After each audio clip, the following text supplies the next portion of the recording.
Hello, everybody. Thank you so much for joining me. My name is Lily. I am so happy you're here with me. In today's video, I am going to do a junk journal with me session, and I am going to create a 2-page layout in my 2025 journal that is getting so thick and chunky. I don't know if I'll be able to fit anymore, but it's just in time because I'm getting ready to move on to my holiday journal. Let me show you my 2025 journal.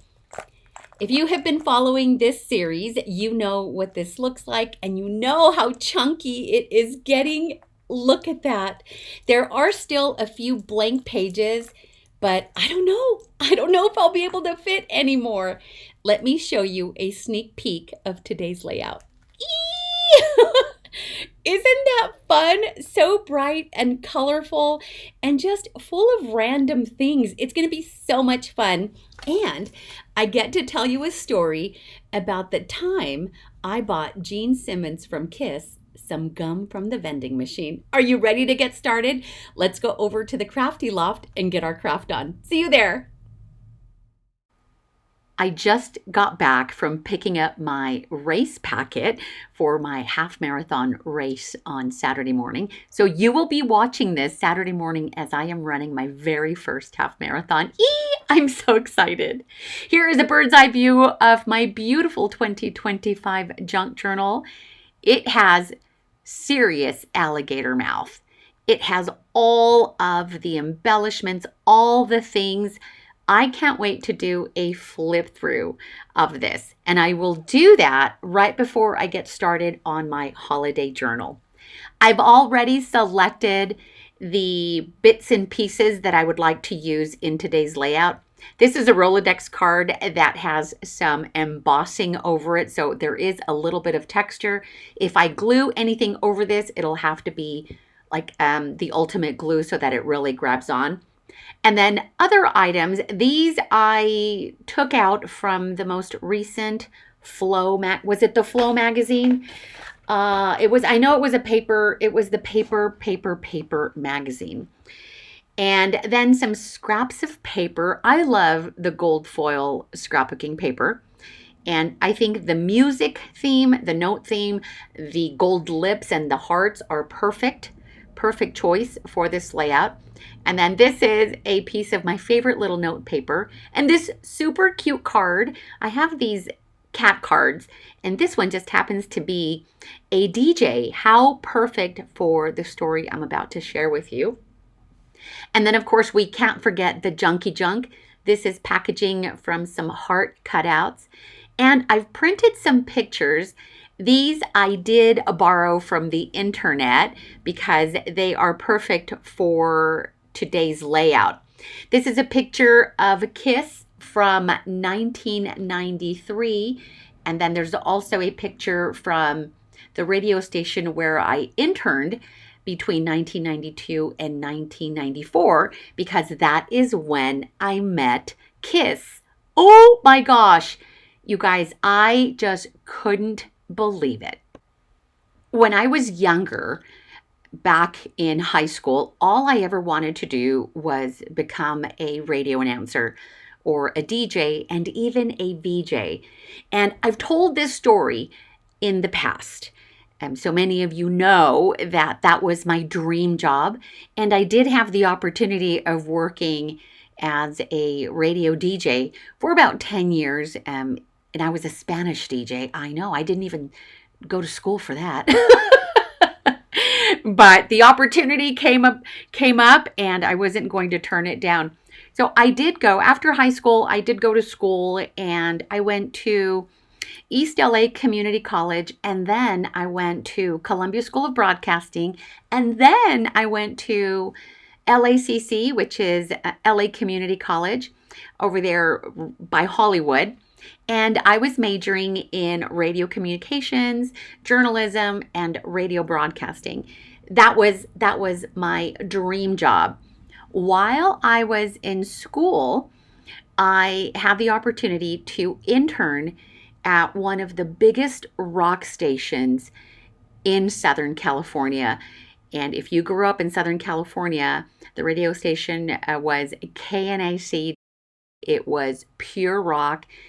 It was the best rock station ever. We had a couple others, but this one was the absolute best. And it was one of my favorite stations when I was in high school.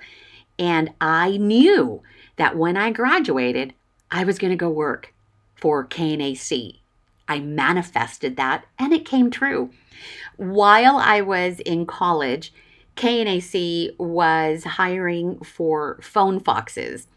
It was a position where we helped with their promotions, their marketing, and also with their phone lines. And then we would be helping the DJs in the studio and a lot of little random jobs here and there. And I was all for it.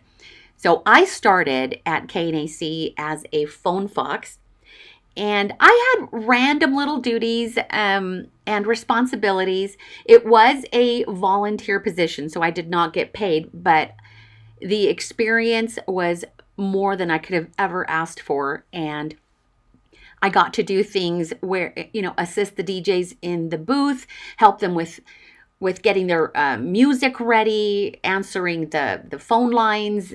And then I also got to sit in when new music came in and kind of judge new music that was sent to the radio station. So that was really cool.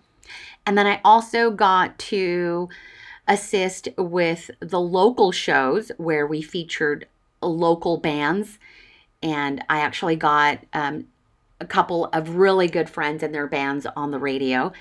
And then one of the biggest, most exciting things was I got to do a voiceover for a Harley Davidson commercial. And I thought I was a superstar.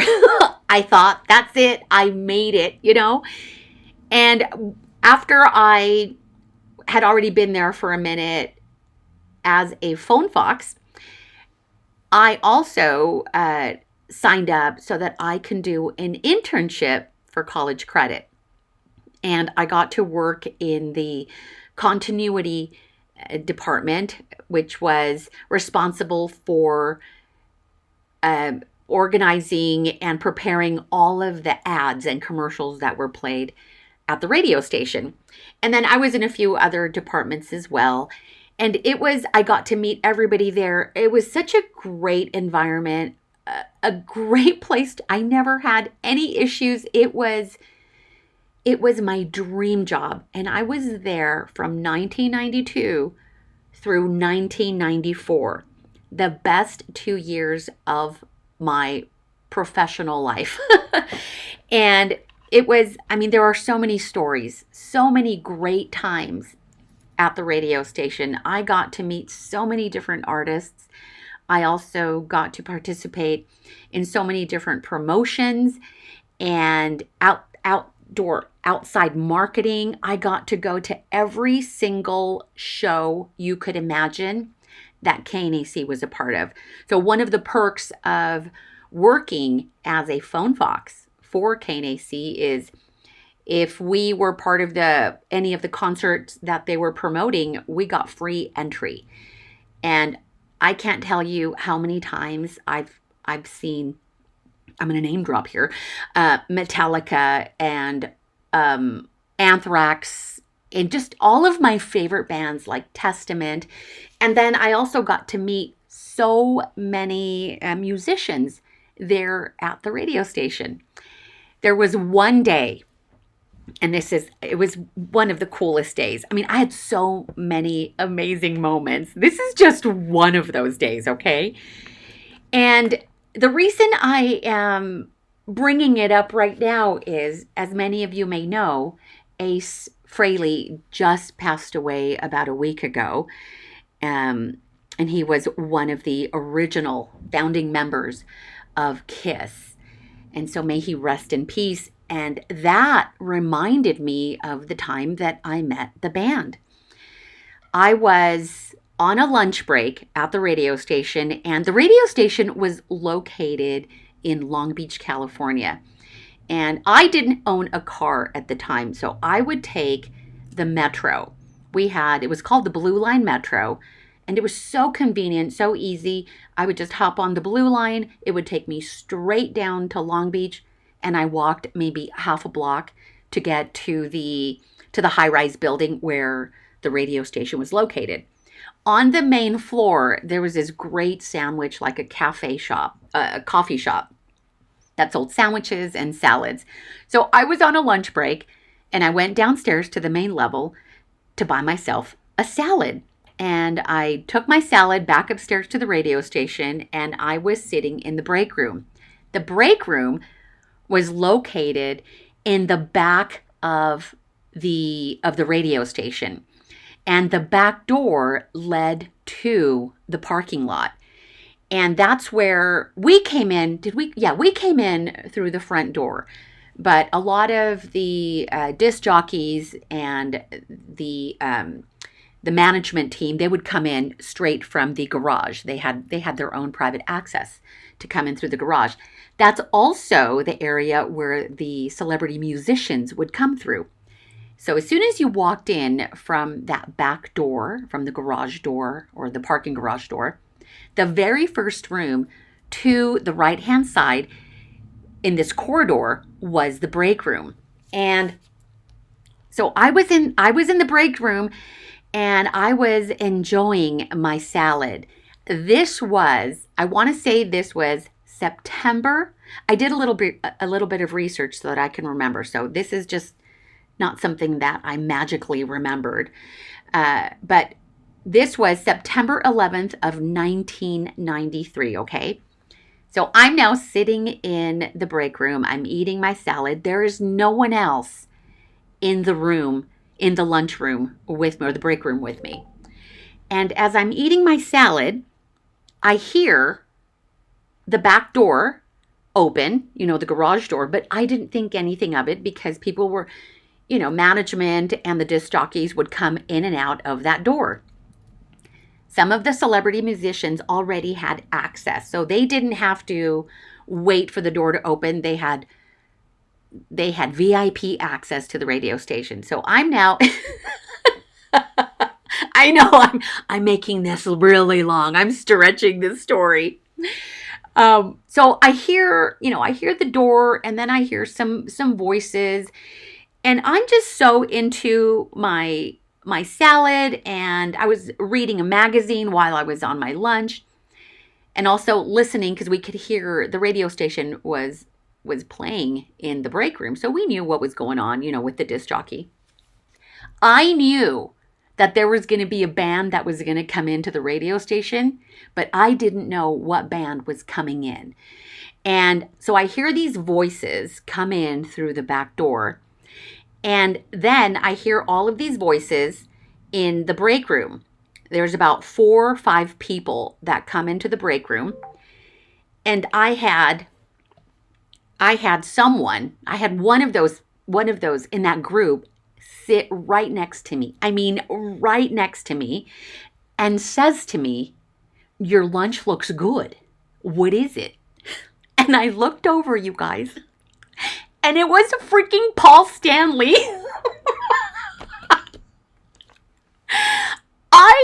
I think I swallowed my food without chewing it. And then I couldn't eat after that. I probably had dressing. There's probably lettuce hanging out of my mouth, because this is as I'm literally forking the food right into my mouth. And Paul Stanley is like, "That looks good. What are you eating?" I was numb. Now, let me tell you, I had already been there long enough to behave professionally and to have composure, because we had musicians coming and going all the time, even on the telephone. On the telephone, I got to speak to so many different musicians. I got to speak to Scott Ian from Anthrax. Let's see, who else? I also got to talk to Tom Araya from Slayer. That's just to name a few. But I got to talk to a lot of people on the phone, and it was just business as usual. This is what we did. But when you've got icons, you guys, rock star legends come into the break room and sit right next to you and ask what you're eating, how do you think I'm going to react? How would you react? And so at the time, let's see, in 1993, Ace Frehley was not in the band, because I clearly remember that. It was Paul Stanley who walked in. It was Gene Simmons, Eric Singer, and then I believe it was Bruce Kulick who was also in the band, if I remember that correctly. I had been a Kiss fan since I was 10 years old. When they released the song Lick It Up in the 80s with no makeup, I was beside myself. I couldn't believe how good looking Paul Stanley was, because, for years and years, they kept their appearance a secret, and they were, kind of had this, they had their makeup. And so it was one of the most magical moments of my radio career.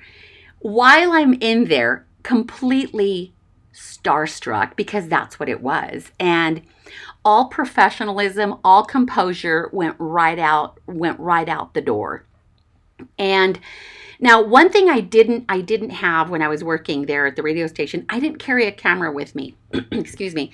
So I never got to take any pictures. I never even asked anyone for autographs, because we were professionals. It was business as usual.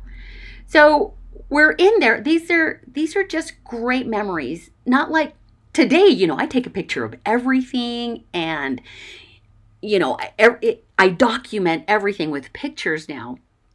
I didn't do too much of that in the 80s or even in the 90s. But I still have that memory, and I will never, ever forget what a great moment that was.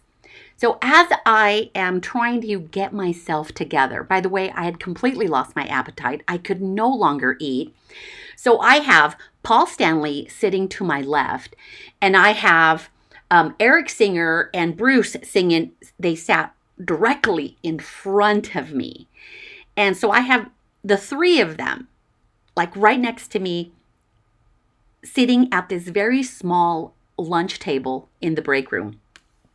Right in front of the lunch table, we had a vending machine. And I look up Gene Simmons, and I believe there was another person there, probably management, or I don't know. I don't know who that other person was. I vaguely remember if there was, a fifth or sixth person. I just remember the band members. So I look up, Gene Simmons is standing by the vending machine, and the vending machine only took cash.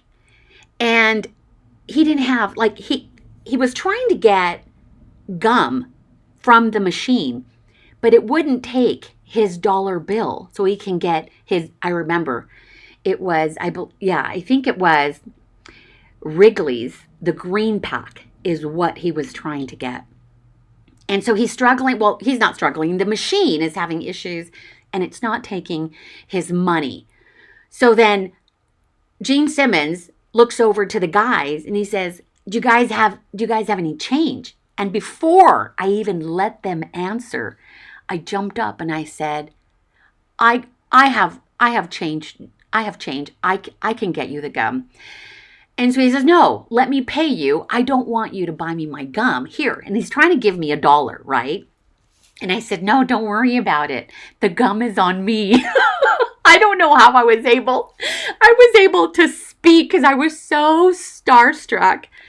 And so I'm probably shaking. I reach into my bag and I'm grabbing the coins and, push all the buttons, and out comes the gum, and I hand over I'm almost positive it was the Wrigley's Green Pack spearmint gum. And it comes out of the vending machine. I grab it and I hand it over to Gene. And I said, here you go. The gum is on me.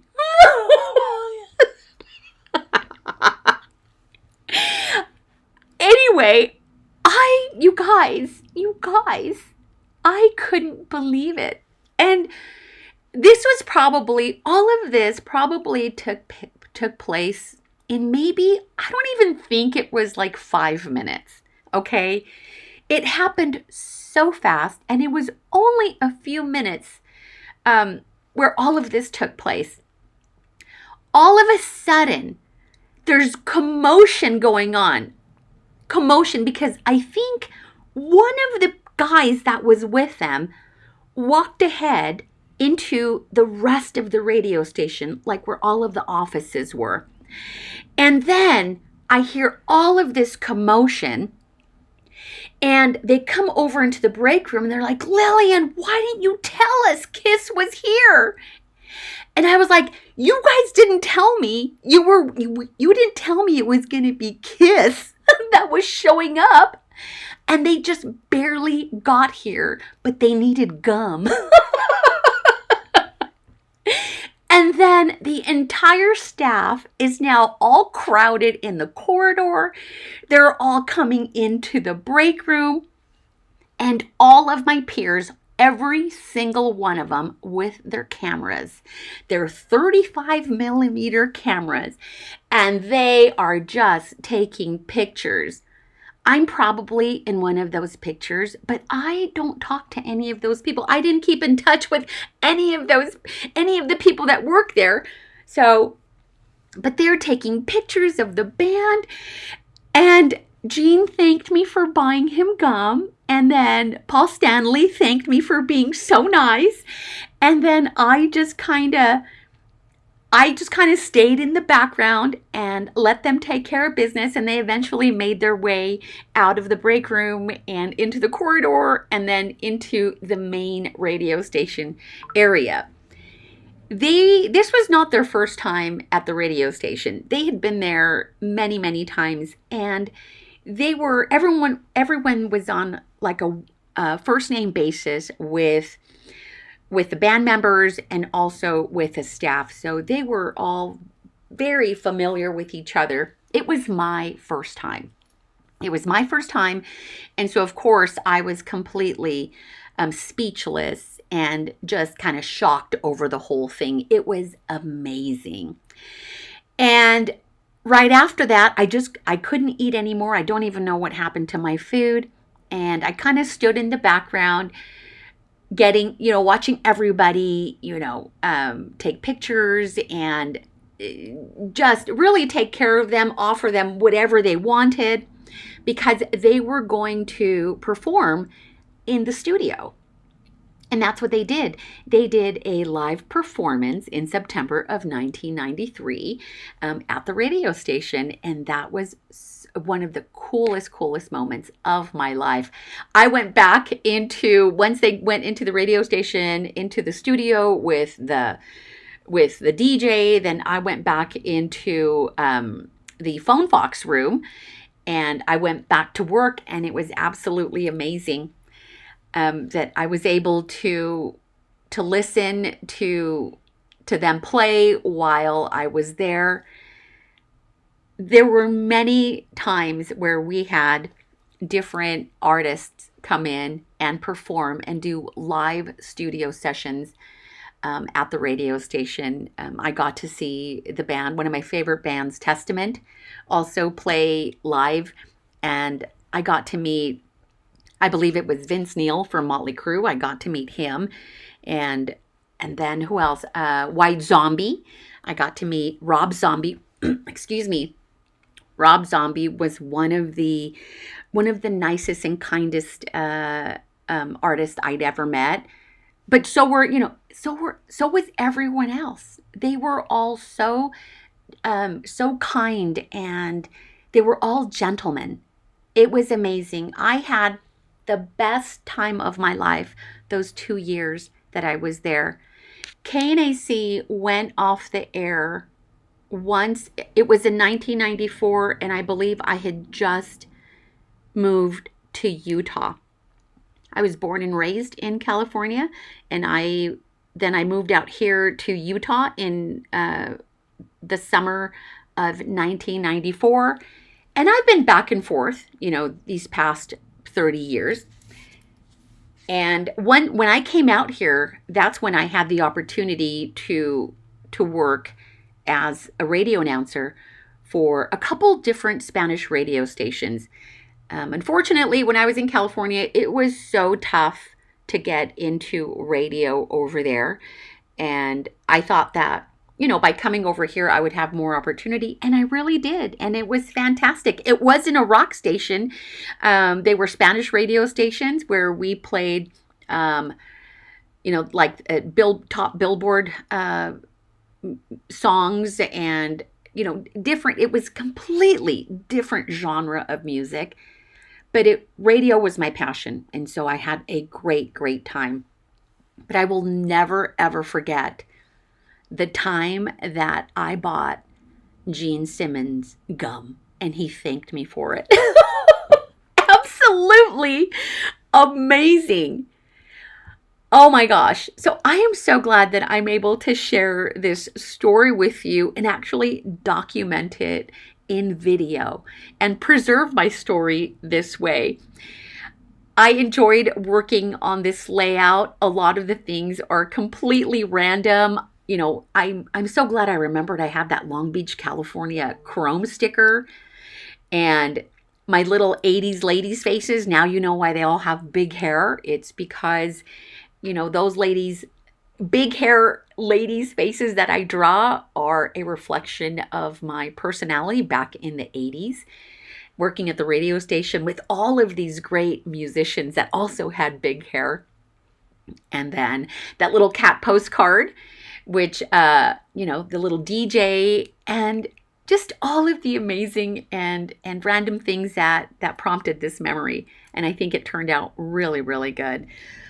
Thank you so much for being here with me. I sure hope you enjoyed this. This has been so much fun. Have you ever had a celebrity moment where you just became starstruck and speechless? Let me know if you did. I'd love to hear your story. You guys are absolutely awesome. I do have a brief slideshow at the end of the video so you can see some up close pictures of the layout. I wish I would have had my very own photographs of Kiss and maybe some pictures of me at the radio station, but that's okay. I have the memory and this layout will always remind me of that day. You guys are awesome. Wish me luck. Don't forget, while you're watching this, I'm out running my very first half marathon. I am so excited. I'll let you know how it goes afterwards. You guys take care. Thank you again for being here with me, and I will see you next time. Bye.